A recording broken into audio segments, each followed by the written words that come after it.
years, Subaru has been one of the most popular cars on the car market for many reasons, largely due to its practicality, reliability, and capability. And the Subaru Outback has it all. That's why for 2025, it is largely unchanged because it conquers it all pretty well. Not only that, it's also made in the good old US of A, so that means it's gonna avoid those tariffs. But is the Outback what you need to get you into the Outback? Let's find out.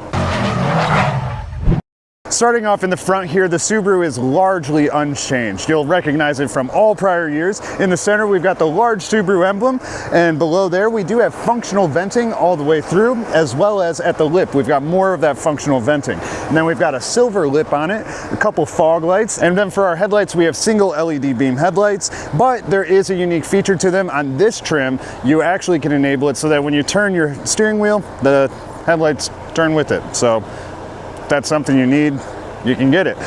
But other than that, it's all practical and functional. However, on the side, you've got some fake vents, which just kind of seems like a waste of plastic. Now you'll notice if you look at the lip, it does have that silver lip, but then it kind of goes into the black, which wraps all the way into the wheel well and along the entire side of the car. You do have 18-inch wheels on the Subaru, and overall, they look pretty good, especially for something that comes on the car from factory. Now going back a little bit further, we don't have paint to match side view mirrors. So you've got this plastic silver at the top, a little bit of chrome at the bottom, with some flat black in the center. You do have lane departure warning and blind spot monitoring on the side view mirror as well. But coming back further, we also have more chrome on the door handle as well as outlining the windows too. Now that is a lot of chrome. I'm not a big fan of chrome, but I'm not here to talk about that. What I am here to talk about is the cool features on this Subaru Outback, such as the roof rack on the Subaru Outback. Very easy to use, very easy to move how you need to. Overall, love that design. It's the best in its class for sure.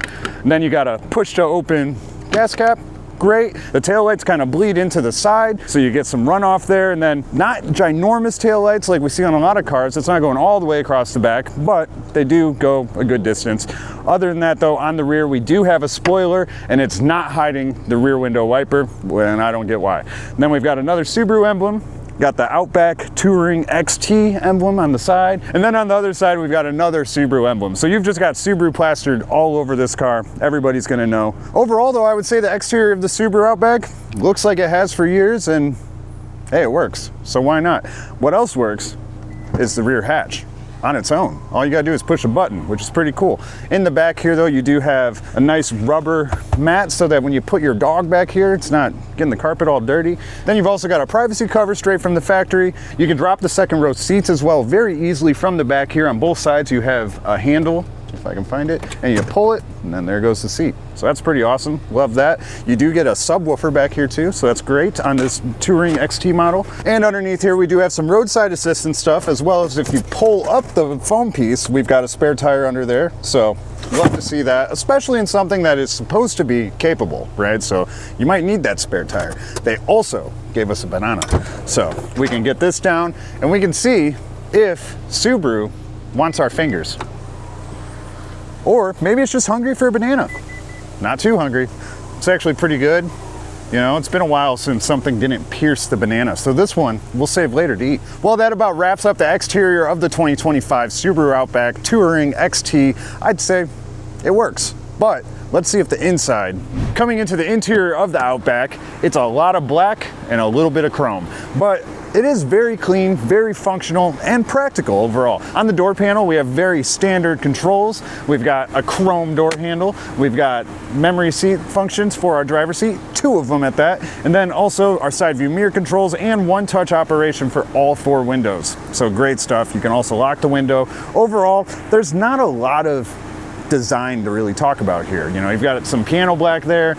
You got some more of that aluminum color plastic, and then some more chrome. So not a whole lot to talk about, but it works. It works. That's Subaru's motto. That works.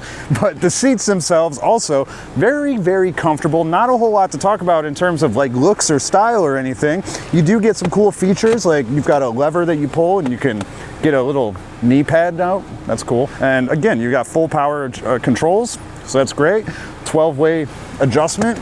Can't beat that. What else you can't beat though is how comfortable it is. It's actually incredibly comfortable. It's a very nice seat, and it's the same one that they had last year as well. It's just a good, comfortable seat. It's actually one of Steve's favorite seats out of all cars. It's crazy. He'll tell you about that later.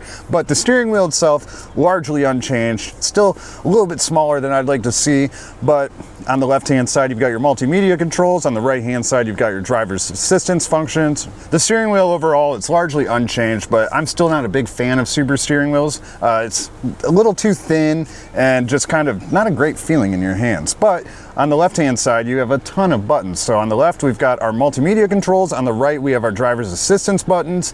And there's also a hidden button on the lower right that is for a heated steering wheel. So that's great. Love to see all of those functions. And then you've got a couple paddle shifters so that if you feel like banging gears in your Outback, I guess you can. But beyond there, we do have two stalks, and they're also, again, very typical. On the left-hand side, they control our lights. On the right-hand side, they control our front and rear wipers. And also, you're gonna work for it on this one because you gotta manually oscillate the steering wheel. So get used to doing that. But yeah, good little setup. Nothing crazy going on.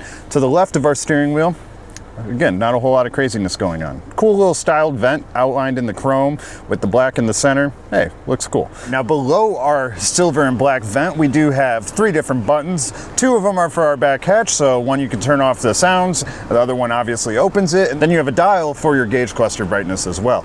Moving over to the right-hand side of the steering wheel, we do have our push start button. So in a normal spot, nothing crazy. The Touring XT trim does have the largest infotainment screen of all the trims available for the Outback. So if you want the big 11.7 inch Mac Daddy, you got to get the Touring XT. Now it is, I'm going to say it, I still hate it. It's been terrible for years and it's never going to seemingly get better. It takes forever to open anything. Oh, there we go.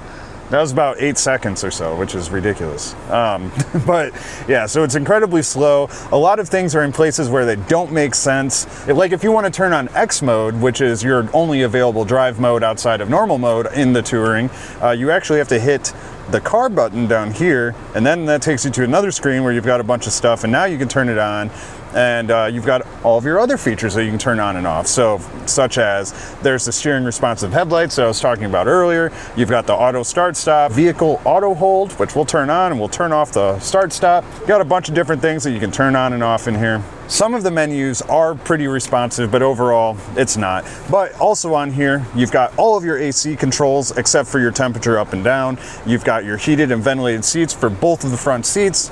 So hey, at least you got all the features. You just have to deal with the screen in order to do it.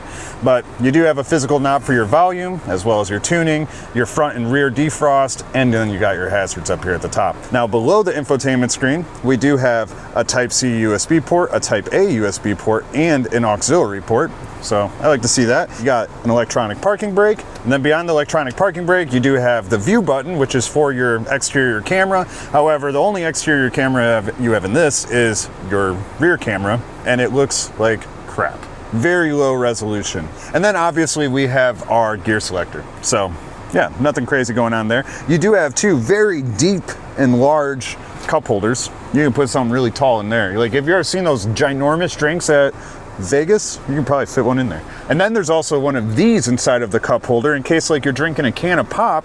Because of how deep these are, you wouldn't be able to get your can out. So you have a platform for your drink. It's kind of neat. Or I've got an idea, it's a crazy one. Now tell me in the comments if this is just absurd. Don't make the cup holder so deep. Then we've got a nice center console. It's good and padded up here. Feels really nice. The leather feels quality.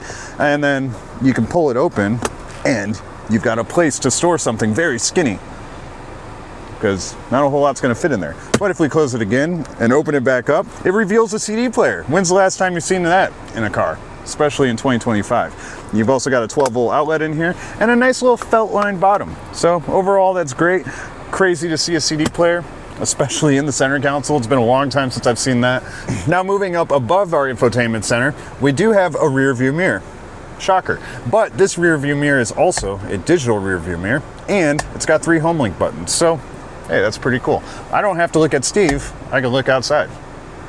Above there though, we do have a place to store our sunglasses, an SOS button, and then we've got the I button that you see on some cars, so that's cool. You can turn the lights so that they don't turn on when the doors open, and then we also, the limited trim and up has a sunroof. So we can open that bad boy up if it weren't 90 degrees outside. And then obviously you got a couple dome lights, nothing too crazy. But that does about wrap up the front of the Touring XT. But man, where Steve is sitting looks pretty comfy. So how about I hop back there and check that out. Coming into the rear, it's a lot of the same that we saw in the front. So the door panels, they are styled exactly the same as they were in the front, but that's fine. What I'm really concerned about though, obviously, is the inside, which is actually incredibly spacious. This is in my current driving position, and I'm about 5'10", and I've got about a foot of space between my knees and the seat, which is dang good if I may say so myself. Also, we have a tri-pocket system on both of these back seats because you can never have enough pockets. Subaru's doing that right.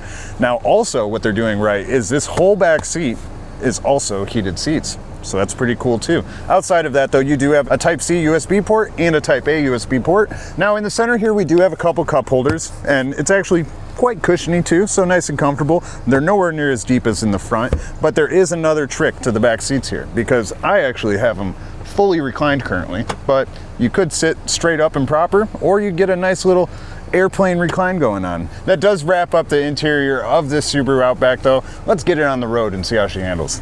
All right, now we're behind the wheel of the 2025 Subaru Outback, and it feels just like the last Subaru Outback I drove. You know, they're actually a pretty fine car. I like them a lot more than others, that's for sure. They're pleasant to drive. They don't have a lot of bells and whistles. The really big painstaking thing that I have with Subaru Outbacks is the infotainment center. It's just garbage. It's that simple. It's just complete garbage. And aside from that, apparently they can't source any sort of quality lens either. So maybe they should figure that out too. The camera? Yeah. All the cameras are pretty bad, except for the digital rear view mirror. That one's solid. So outside of that, it's we just tested the acceleration. It's not great. You floor it, you would think you'd start moving, but it takes a couple seconds to realize that it's being given gas, I guess. I don't know. It just didn't do anything there. So don't take a lot of risks, that's for sure. When it comes to the brakes though, the brakes are good. I like the brakes. And also what I really like though is the seat. The seat is very comfortable. Recently, what were we in that had the zero gravity seat? It was a Nissan. It was a Nissan Murano. Yeah, this is way more comfortable than the Nissan Murano. One of my seats that I love. Yeah, it's your all-time favorite seat. Yeah. Also, I noticed too that the ventilated seats are very strong on the Subaru. Whereas like recently again, I think it was the Nissan Murano, when you've got the ventilated seats turned all the way up, you can barely feel it. And like this is punching air through my shirt and shorts. So really good there, definitely.